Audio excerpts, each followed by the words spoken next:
Como a torcida tomou lugar da objetividade, o pobre consumidor de notícias se vê enrolado pelos desejos de quem produz a notícia. Vamos ver. Eu, você, quem me ouve, mais as torcidas do Flamengo, do Fluminense, do Vasco, e eu coloquei aqui Coutinho também a do América. O hino mais bonito do Rio de Janeiro. É, a do América, do Lamartine, né? Do Lamartine Babo? Também é. Também é. É, acha o hino da América, depois nós põe. É aqui já. Aí.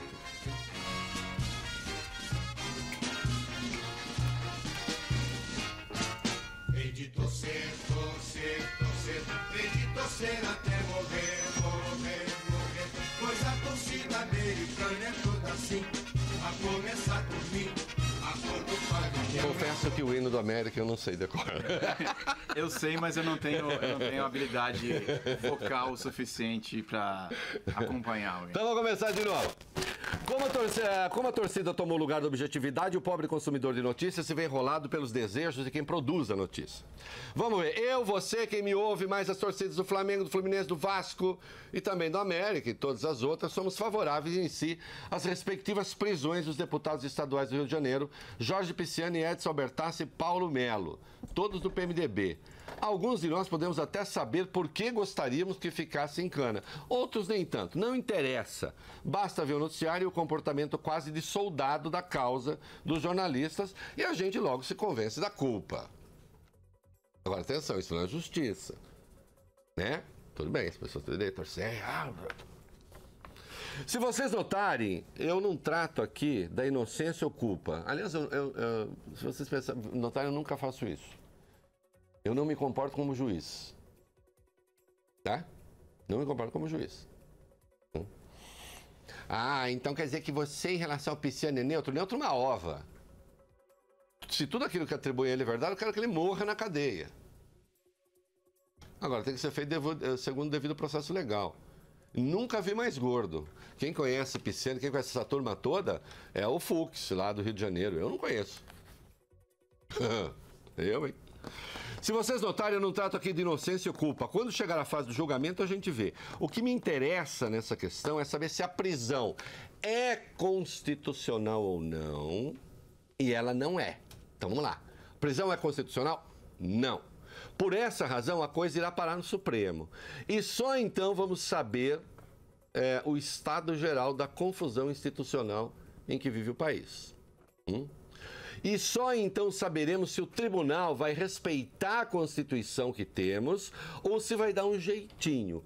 O que interessa saber é se a Assembleia pode ou não reverter a prisão preventiva, ainda que tivesse havido flagrante de crime inafiançável. E ela pode. Ponto. Pode. A menos, reitero, que uma maioria do STF resolva estuprar a Constituição. Se o fizer, não será novidade por lá. E isso é um mau sinal. Aí você poderia falar, você vive falando isso, mas eu não vejo os maus sinais. Não? Você acha que um segundo turno Lula-Bolsonaro não é um mau sinal? Hein? Você acha que não é um mau sinal? Lula venceria a eleição hoje? Depois de tudo que se sabe? O segundo colocado é o Bolsonaro. Aquele que quer distribuir fuzis no campo, revólveres na cidade.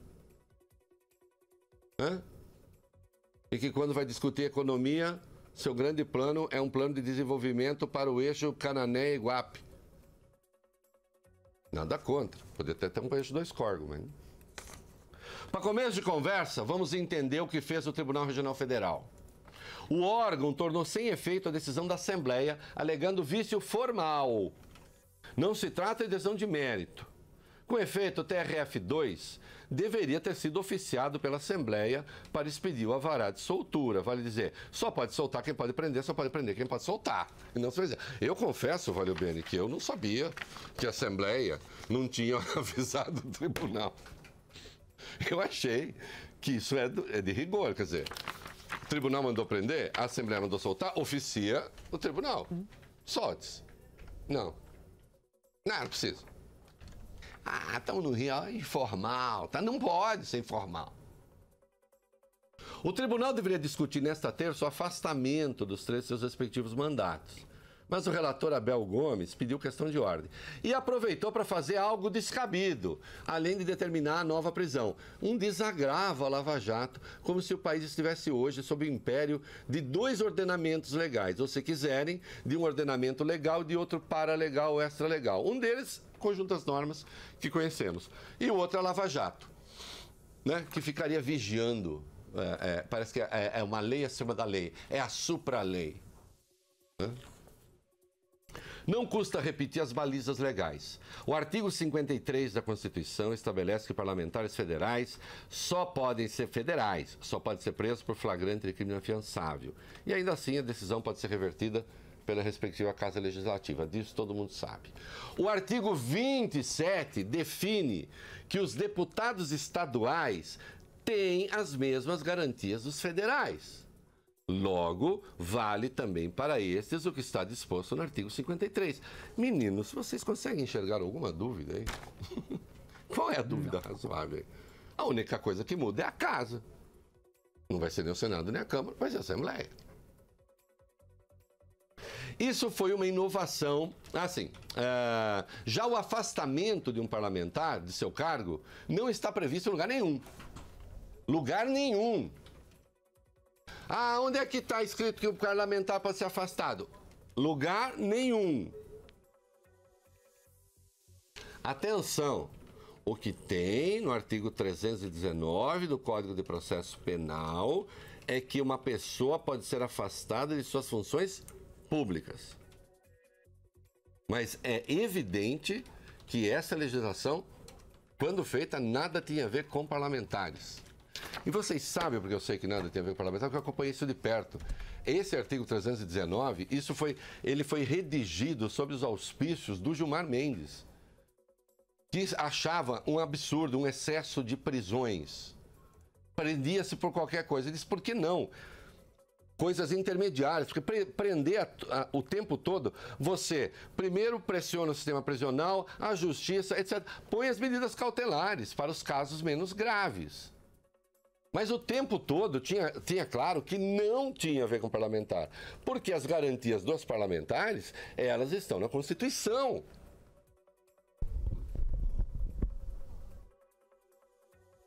Bom, isso foi uma inovação do Supremo que começou com o ministro Teori Zavascki, como se vê, pode desencadear um tsunami. Notem como uma única feitiçaria com a Constituição pode dar uma grande confusão. Infelizmente, o tribunal condescendeu lá atrás com o afastamento de Eduardo Cunha. Quando eu digo infelizmente, o lugar de Eduardo Cunha é aquele onde ele está, na cadeia. Só que tinha que ser feito de acordo com a lei. O afastamento é que foi ilegal. Não tivesse havido afastamento, ele estava preso do mesmo jeito. Ele teria perdido o mandato do mesmo jeito. O que ele perdeu o mandato foi no Conselho de Ética, depois endossado pelo plenário da Câmara. Aquilo gerou uma questão traduzida na forma de ação direta de inconstitucionalidade. Seus autores alegaram, e com razão, acho eu, que se for para aplicar medidas cautelares, as do 319, do Código Penal, do Código de Processo Penal, que sejam estas submetidas à respectiva casa. Já que se pode deliberar sobre o mais, que é a prisão, pode se deliberar sobre o menos. Por 6-5, estabeleceu-se que o conjunto do Senado ou da Câmara dá a palavra final sobre toda decisão judicial que afetar o exercício regular do mandato.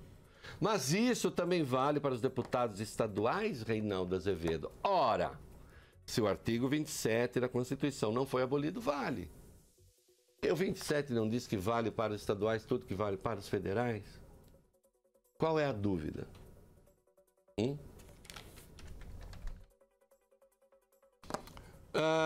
Atenção. O TRF sabia, sim, que sua decisão poderia ser revista pela Assembleia, ainda que tivesse havido motivos para a prisão preventiva. Só que nem houve. Mas vai à Assembleia e comete o erro de não oficiar o tribunal para que o tribunal soltasse. Bem, em tese, a Assembleia pode realizar outra sessão, determinar de novo a soltura dos deputados e fazer o devido ofício ao TRF2 para que possa expedir o alvará de soltura dentro do rigor formal. E é o que eu faria. Porque nessas coisas não tergiverso. Vou perguntar qual é a lei.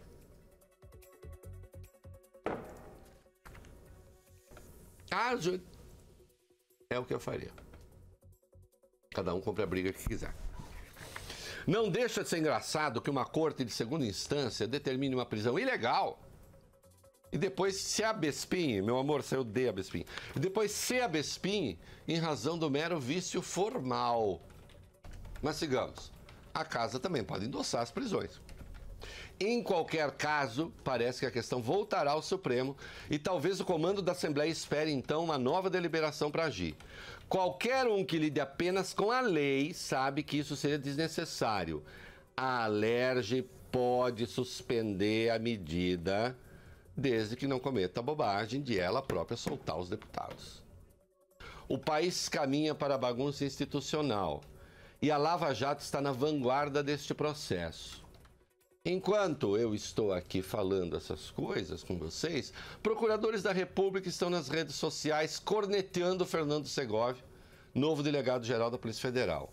Embora submetidos a regras e a códigos de conduta, esses procuradores agem como se estivessem acima da lei, do bem e do mal. Decisão do ministro Dias Toffoli, ainda que em caráter liminar, ontem, mas ela pode tomar como definitiva, impede um procurador de depor numa CPI. Claro, as coisas poderiam caminhar assim e o Brasil poderia estar com um belo futuro pela frente, certo? Diz assim, olha o quanto a Lava Jato contribuiu para a moralidade nacional e para o bem, e para o belo, e para o justo. E, no entanto, o primeiro colocado é Lula, o segundo colocado é Bolsonaro. Escolha a sua tragédia. Tudo mais constante.